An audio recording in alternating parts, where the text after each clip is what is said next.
90వ కీర్తన చివరి వచనాన్ని మనం చదువుకుందాం. మా దేవుడైన యెహోవా ప్రసన్నత మా మీద నుండునుగాక. మా చేతి పనిని మాకు స్థిరపరచుము. మా చేతి పనిని స్థిరపరచుము. ప్రసన్నత గురించి చెప్పాడు, మా మీద నుండునుగాక. అల్పమైన మానవుడు, స్వల్ప జీవితం కలిగిన మానవుడు, ఆయన సన్నిధిలో మన ఆయుష్ లేనట్టుగానే ఉన్నది. ఇటువంటి నీడ వంటి మానవుడు ఏం కోరుకుంటున్నాడంటే, నీ ప్రసన్నత మా మీద నుండునుగాక అన్నాడు. నిజమే కదా? ఆయన ప్రసన్నత అంటే ఆయన సన్నిధి, ఆయన ముఖ కాంతి, ఆయన మనతో ఉండడం, ఆయన మన జీవితాలలో ఆయన కార్యం జరిగించడం, ప్రసన్నత, ఆయన మహిమతో నింపబడిన జీవితాలు అయ్యాయి మనకి. ఎంత కృప కలిగిన దేవుడు! అందుకే పౌలు గారు అంటున్నాడు, మంటి ఘటాలలో మహిమైశ్వర్యాన్ని ఉంచాడు. మంటి ఘట్టం మనమే. మహిమైశ్వర్యం దేవుడే వచ్చాడు అందులోకి. గొప్పింట్లోకి రాలేదు ఆయన. మంటి ఘటాల్లో గిద్యోను కుండల్లోకి దివిటి పెట్టబడింది. ఆ కుండ మనమే. కుండ ఆకర్షణ కాదు. కుండకు ఏ విలువ లేదు, ఏ గొప్పతనం లేదు. విలువ లేని ఓటి కుండల అది కదా. ఆ కుండలోకి గిద్యోనుతో దేవుడు చెప్తున్నాడు, దివిటిని లోన. ఇప్పుడు గిద్యోను కుండ పగలగొట్టు. ఇప్పుడు కుండ పగలగొట్టబడకపోతే లోన వెలుగుతున్న వెలుగు ఇప్పుడు మండుతుందా లేదా తెలియాలంటే కుండ ఏమవ్వాలి? అవును, మనలో ఉన్న ఆ మహిమ, ఆ ప్రసన్నత లోకానికి తెలియాలంటే మనం ఏమవ్వాలి? పగిలిపోవాలి. పగలగొట్టబడ్డామా? పగలగొట్టబడిన జీవితాలు కావాలి దేవునికి. యెహోవా ప్రసన్నత మా మీద ఉండునుగాక. అయ్యా, నీ ప్రసన్నతను మా మీద ఉంచావు, నీ వెలుగును మా మీద ఉంచావు. మేము పగిలిపోవాలి ప్రభువా. పగిలిపోయిన మోషే రాస్తున్నాడు ఈ కీర్తన. దేవుని ప్రసన్నతను కోరుకున్నాడు. అసలు ప్రారంభమే మోషే, నీ సన్నిధి మాతో రావాలి ప్రభువా.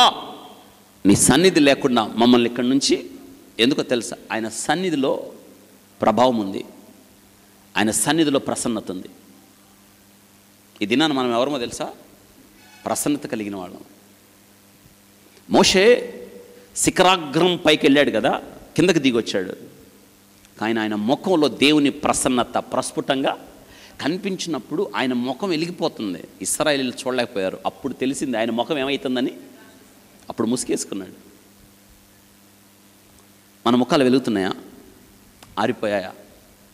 బలం కలిగిన వాళ్ళమేనా మనం? బలహీనమయ్యామా? శక్తిమంతులమా? శక్తిహీనులయ్యామా? నిలబడుతున్నామా? కూలిపోతున్నామా? ముందుకు సాగుతున్నామా? వెనక్కి వెళ్ళిపోతున్నామా? తలెత్తుతున్నామా? తలదించుతున్నామా? ఇవన్నీ లెక్కలే కదా. ఆయన ప్రసన్నత మన మీద ఉన్నప్పుడు మనం ప్రభావం కలిగిన వారిగా బ్రతుకుతాం. లోకంలో ఆ ప్రభావం కావాలి. ప్రభావం పోయినోళ్ళుగా కాదు, ఆయన ప్రసన్నతను పోగొట్టుకున్నవాడుగా కాదు, కానీ ప్రభావం కలిగిన వారిగా మన జీవితాలు ఉండాలని దేవుడు కోరుకుంటున్నాడు. ప్రభావము పోయెను అని అరిచింది, చచ్చిపోయింది. ఎవరమ్మా? ఎలి కోడలు ఫినెహాస్ భార్య.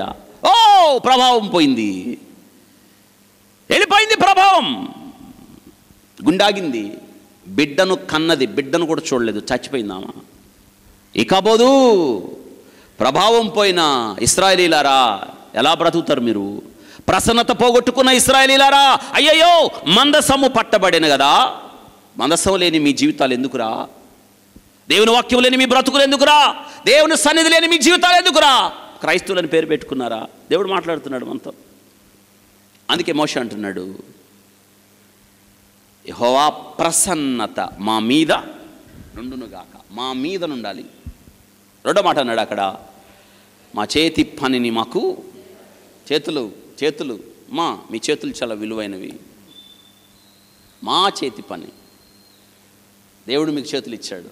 Work for God. దేవుని కొరకు మీరు ఏం చేయాలి?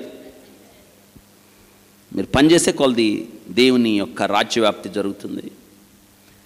చేతులు కట్టేసుకోవద్దు. మీ చేతులు ఇప్పుడు, మీ చేతుల్లోకి శక్తి వచ్చింది. ఎందుకో తెలుసా? యెహోవా ప్రసన్నత మీ మీద ఉంది. మీ చేతులు కాదు, ఇప్పుడు దేవుని మహిమ హస్తాలు పట్టుకున్న చేతులు. వెండి బంగారాలు మా యొద్ద లేవు, కానీ మేము కలిగి ఉన్నది ఏమిచ్చారు? చెయ్యి ఇచ్చారు. ఆ చెయ్యి పేతురు చెయ్యి కాదు, పేతురు చెయ్యిని ఎవరు పట్టుకున్నారు? అందుకే మా చేతి పనిని మాకు చేస్తున్నారా? అందుకే ఊచ చెయ్యి, ఆ చెయ్యిలో జీవం లేదు. ప్రభు శాస్త్రులు, పరిసయ్యులు, సద్దూకయ్యులు, మతాధికారులు, అది సబ్బాతు దినం, ప్రభు అన్నాడు మధ్యలో కూర్చోబెట్టి, ఏయ్ నీ చెయ్యి చాచు అన్నాడు. అంతే, చెయ్యి చాచాడు, దానిలోకి బలం వచ్చింది. అంటే దేవుని ఉద్దేశం ఏంటంటే నీ చెయ్యి చాచాలి. నువ్వు చెయ్యి చాచినప్పుడు దేవుడు నీ చేతి పనిని ఏం చేస్తాడు? స్థిరపరుస్తాడు. 2 విషయాలు చెప్పాడు ఆయన. ప్రసన్నత, చేతి పని. చెప్పండి, ప్రసన్నత.